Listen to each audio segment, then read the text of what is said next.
እንደምን አላችሁ? እኔ አለው እግዚአብሔር ይመስገን ደህና ነኝ። ዛሬም በጠቃሚና በአዲስ ፕሮግራም በድጋሜ ተገናኝተናል።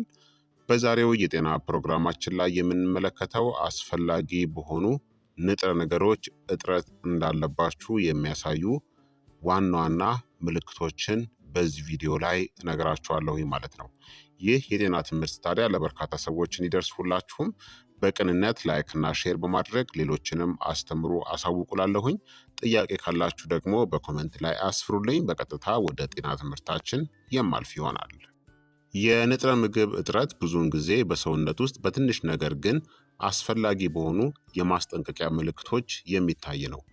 በዋና ዋና ቫይታሚኖችና ማዕድናት ላይ እጥረት ሊኖርባችሁ እንደሚችል የሚያሳዩ ምልክቶችን ምን ማለት እንደሆኑ እናም የትኞቹ ንጥረ ነገሮች ደግሞ እንደጎደላችሁ እነግራችኋለሁኝ። አንደኛ ድካምናም የኃይል ማጣት ነው። ከእረፍት በኋላም ቢሆን ድካም መሰማት የንጥረ ምግብ እጥረት ምልክት ሊሆን ይችላል። የተለመዱ የዚህ ንጥረ ነገሮች ደግሞ የብረት እጥረት ከገጠማችሁ ይህ ምልክት ይከሰታል። ብረት ለሄሞግሎቢን ያስፈልጋል። ዝቅተኛ የብረት መጠን የደም ማነስን ያስከትላል። የደም ማነስ ደግሞ ድካምና ድክመትን ያስከትላል። እንዲሁም የቫይታሚን ቢ12 እጥረትም ድካምና የኃይል ማጣትን ያስከትላል። ቫይታሚን ቢ12 ቀይ የደም ሴሎች እንዲፈጠሩ እናም የነርቭ ስርዓትንም ይደግፋል። የፎሌት ወይም ደግሞ የቫይታሚን ቢ9 እጥረትም ድካምና ኃይል ማጣትን ያስከትላል።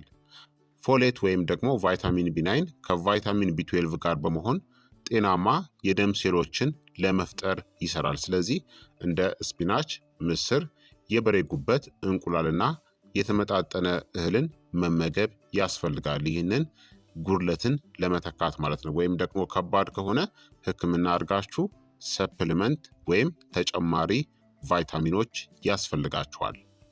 ሁለተኛ የገረጣ ወይም ደግሞ ቢጫ ቀለም ያለው ቆዳ ነው። ቆዳችሁ የተለመደው ቀለሙን ካጣ የደም ማነስን ሊያመለክት ይችላል። የተለመዱት ይህንን የሚያስከትሉት የንጥረ ነገሮች እጥረት የብረት ወይም ደግሞ የአይረን እጥረት ካለ ነው። አይረን ሄሞግሎቢንን ይቀንሳል፣ ቆዳም እንዲገረጣ ያደርጋል እጥረቱ ሲኖር። እንዲሁም የቫይታሚን ቢ12 እጥረት ካለ ነው። እንደ ጃውንዲስ ያለ ቢጫ ቆዳን ሊያመጣባችሁ ይችላል። ታዲያ በብረት የበለጸጉ ምግቦችን እንደ ቀይ ስጋ፣ ባቄላ፣ የዱባ ፍሬዎችንና በቫይታሚን ቢ12 የበለጸጉ ምግቦችን እንደ አሳ፣ እንቁላልና የወተት ተዋጽኦችን በአመጋገባችሁ ውስጥ ማካተት አለባችሁ። ከባድ ከሆነ ሕክምና አድርጋችሁ ሰፕሊመንትን መውሰድ ያስፈልጋል። ሶስተኛ የፀጉር መርገፍና ደካማ የሆነ ፀጉር ነው።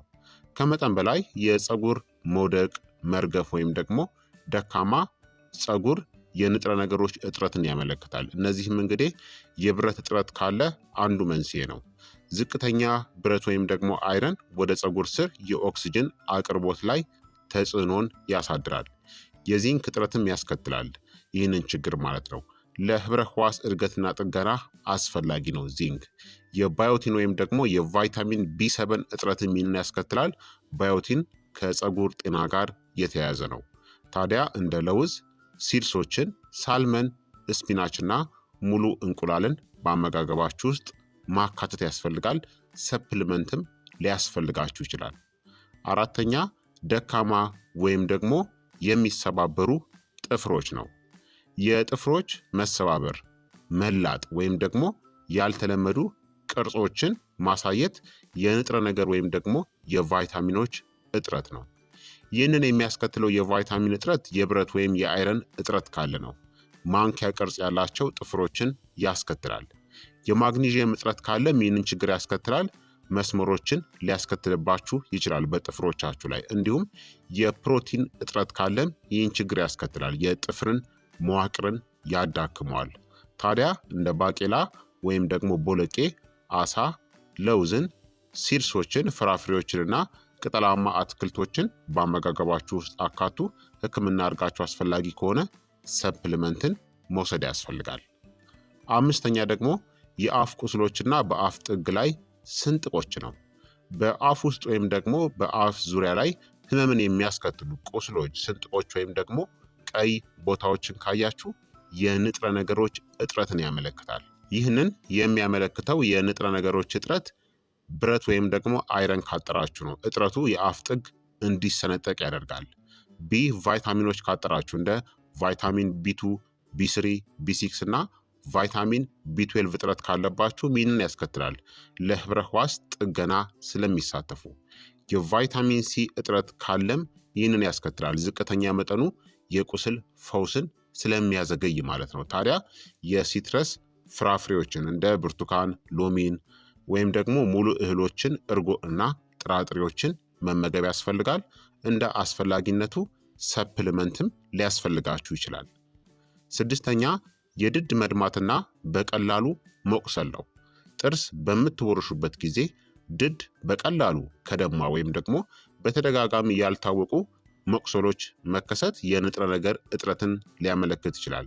የቫይታሚን ሲ እጥረት ካለ ይህን ችግር ያስከትላል። ቫይታሚን ሲ ለኮላጅንና ለደም ስሮች ጥንካሬ ወሳኝ ቫይታሚን ነው። የቫይታሚን ኬ እጥረት ካለ ይህንን ያስከትላል። ቫይታሚን ኬ ደም እንዲረጋ ያስፈልጋል። ታዲያ እንደ ብርቱካን፣ ቃሪያ፣ ብሮኮሊ እና ቅጠላማ አትክልቶችን ተመገቡ። አስፈላጊ ከሆነ ደግሞ ሰፕልመንትም ያስፈልጋቸዋል።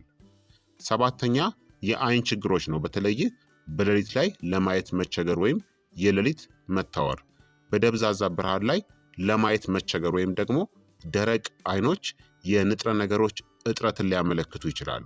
ከነዚህም ውስጥ የቫይታሚን ኤ እጥረት ካለ አንዱ መንስኤ ነው። ለአይን ሬቲና እናም ለሌሊት እይታ አስፈላጊ ነው ቫይታሚን ኤ። እንዲሁም የዚንክ እጥረት ካለ፣ ዚንክ እንግዲህ በሰውነት ውስጥ ቫይታሚን ኤ እንዲጓጓዝ የሚረዳ ማዕድን ነው። ታዲያ እንደ ካሮት፣ ስኳር ድንች፣ አሳ እና የዱባ ፍሬዎችን ተመገቡ። አስፈላጊ ከሆነ ሰፕልመንትም ሊታዘዝላችሁ ይችላል።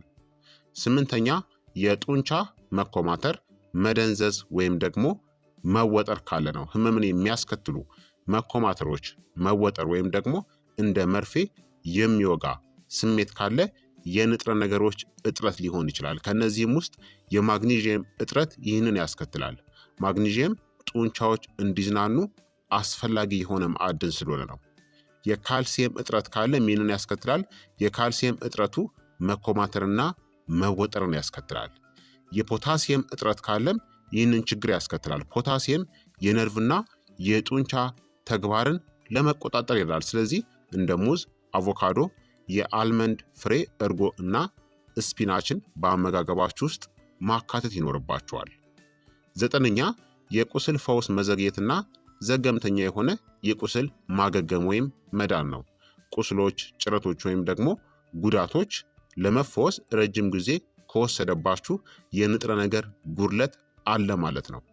ከነዚህም ውስጥ የቫይታሚን ሲ እጥረት ካለ ይህንን ያስከትላል። ቫይታሚን ሲ ለኮላጅንና ለህብረ ህዋስ ጥገና ስለሚያስፈልግ። የዚንክ እጥረት ካለም ይህንን ያስከትላል። ለሴል እድገትና ለበሽታ የመከላከል ስርዓት ጥገና ዚንክ ቁልፍ ሚና ስላለው። የፕሮቲን እጥረት ካለም ይህንን ያስከትላል። ፕሮቲን ህብረ ህዋሳትን ለመገንባትም ያስፈልጋል። ታዲያ እንደ ስስ ስጋዎችን፣ ጥራጥሬዎችንና ሲርሶችንና የሲትረስ ፍራፍሬዎችን ተመገቡ። አስፈላጊ ከሆነ ሰፕልመንትም ያስፈልጋቸዋል። አስረኛ ተደጋጋሚ ኢንፌክሽኖችና ደካማ የበሽታ መከላከል ስርዓት ካላችሁ ነው። እንደ ጉንፋን፣ ፍሉ ወይም ደግሞ ሌሎች ኢንፌክሽኖች በተደጋጋሚ የሚይዛችሁ ከሆነ የንጥረ ነገር እጥረት አለ ማለት ነው። ታዲያ የቫይታሚን ዲ እጥረት ካለ አንዱ መንስኤ ነው። ቫይታሚን ዲ የበሽታ መከላከል ስርዓትን ስለሚቆጣጠር፣ የዚንክ እጥረት ካለም ይህ ይከሰታል። ዚንክ የነጭ ደም ሴሎችን እንቅስቃሴ ስለሚያጠናክር፣ የቫይታሚን ሲ እጥረት ካለም ይህ ይከሰታል። የበሽታ መከላከያ ስርዓትን ያጠናክራል ቫይታሚን ሲ። ታዲያ በዚህ ጊዜ ጥሩ የሆነ የፀሐይ ብርሃንን ማግኘት ይኖርባችኋል። የባህር ምግቦችን ፋቲ ፊሽ የምንላቸውን እንደ ሳልመን፣ ሰርዲንና ማካሬልን ብታገኙ መልካም ነው። ሲድሶችን እንደ ቺያ ሲድስን ብታገኙ ተልባን መመገብ አለባችሁ። የሲትረስ ፍራፍሬዎችንና የተመጣጠነ ምግብን መመገብ ይኖርባችኋል። አስፈላጊ ከሆነ ጉድለቱ ከፍተኛ ከሆነ ሰፕልመንት ያስፈልጋችኋል። 11ኛ የአጥንት ህመምና ድግመት ካለ ነው። የአጥንት መኮማተር፣ መሰበር ወይም ደግሞ ለኦስቲዮፖሮሲስ ወይም ለአጥንት መሳሳት ተጋላጭነት መጨመር ካለ ይህ የንጥረ ነገሮች እጥረት ምልክት ነው። ከነዚህም ውስጥ የቫይታሚን ዲ እጥረት ካለ በከፍተኛ ሁኔታ ይከሰታል። ምክንያቱም ቫይታሚን ሲ ካልሲየም እንዲዋሃድ ይረዳል። የካልሲየም እጥረት ካለም ይከሰታል። ካልሲየም የአጥንትን ጥንካሬ ስለሚገነባ። የፎስፈረስ እጥረት ካለም ይከሰታል። ፎስፈረስ ከካልሲየም ጋር አብሮ ስለሚሰራ ማለት ነው። ስለዚህ የወተት ተዋጽኦችን እንደ ሰርዲን እና እንደ ሳልመን በቫይታሚን ዲ የተጠናከረ ወተት፣ ቅጠላማ አትክልቶችንና የፀሐይ ብርሃንን ማግኘት ይኖርባቸዋል። አስፈላጊ ከሆነ ጉድለቱ ከፍተኛ ከሆነ ሰፕልመንት ይታዘዝላችኋል። 12ኛ ደግሞ የስሜት ለውጦች ነው። መበሳጨት፣ ድብርት ወይም ደግሞ ጭንቀት ካለ ነው። ድንገተኛ የስሜት መለዋወጥ ወይም ደግሞ የማያቋርጥ ዝቅተኛ ስሜት መሰማት ካለ የንጥረ ነገር እጥረት ሊሆን ይችላል። ከነዚህም ውስጥ የቢ ቫይታሚኖች እጥረት ካለባችሁ በተለይም ቫይታሚን ቢ6፣ ቫይታሚን ቢ12 እና ፎሌት ወይም የቫይታሚን ቢ9 እጥረት ካለ እነዚህ እንግዲህ እንደ ሴሮቶኒን እና ዶፓሚን ያሉ የነርቭ አስተላላፊዎችን ይደግፋሉ። የማግኒዥየም እጥረት ካለም ይህ ይከሰታል። ለመዝናናትና የስሜት ሚዛንን ለመጠበቅ ማግኒዥየም አስፈላጊ ማዕድን ነው። የኦሜጋ 3 ፋቲ አሲድ እጥረት ካለም ይህ የስሜት ለውጦች ይከሰታል። ኦሜጋ 3 ቫይታሚኖች ማዕድናት አይደሉም፣ ነገር ግን ለአንጎል ጤና በጣም አስፈላጊ ናቸው። ታዲያ ቅባት የበዛባቸው አሳዎችን ፋቲ ፊሾችን እንደ ሳልመን፣ ሰርዲን እና ማካሬልን፣ እንቁላል፣ ለውዝ፣ ሙሉ እህሎችን፣ ቅጠላማ አትክልቶችን በአመጋገባችሁ ውስጥ ማካተት ያስፈልጋል። አስፈላጊ ከሆነ ደግሞ በሰፕልመንት መልኩ ሊታዘዝላችሁ ይችላል ማለት ነው። ስለዚህ እነዚህ ዋና ዋና ምልክቶች በሰውነታችን ውስጥ እንግዲህ በርካታ የንጥረ ነገር እጥረት እንዳሉ የሚያመለክቱ ምልክቶች ናቸው ማለት ነው። በአጠቃላይ እንግዲህ እንደ ድካም፣ ደካማ ፀጉር፣ ደካማ የበሽታ መከላከያ ስርዓት፣ የአይን ችግሮች እና የአጥንት ህመም ያሉ ምልክቶች ከንጥረ ምግብ እጥረት ጋር ሊዛመዱ የሚችሉ ናቸው። ሁልጊዜ ከአንድ ምልክት ይልቅ ብዙ ምልክቶች በአንድ ጊዜ መታየታቸውን አረጋግጡ። በአንዴ 1፣ 2 እና 3 ምልክቶችን በአንዴ ካያችሁ ቶሎ ብላችሁ ምርመራ ብታደርጉ መልካም ነው ማለት ነው። ስለዚህ ክቡራትና ክቡራን ተመልካቾቼ የዛሬው የጤና ትምህርት እንግዲህ ይህንን ይመስል ነበረ። እንደተማራችሁበት ተስፋ አደርጋለሁኝ። ሀሳብ አስተያየታችሁም አይለኝ ይላለሁኝ። ላይክና ሼር እያደረጋችሁ ደግሞ ሌሎችም እንዲማሩበት አድርጉ። በቀጣይ የጤና ትምህርት እስከምንገናኝ እኔንም እናንተንም ቸር ያቆየን። መልካም ጊዜ፣ መልካም ቆይታ። ቻው።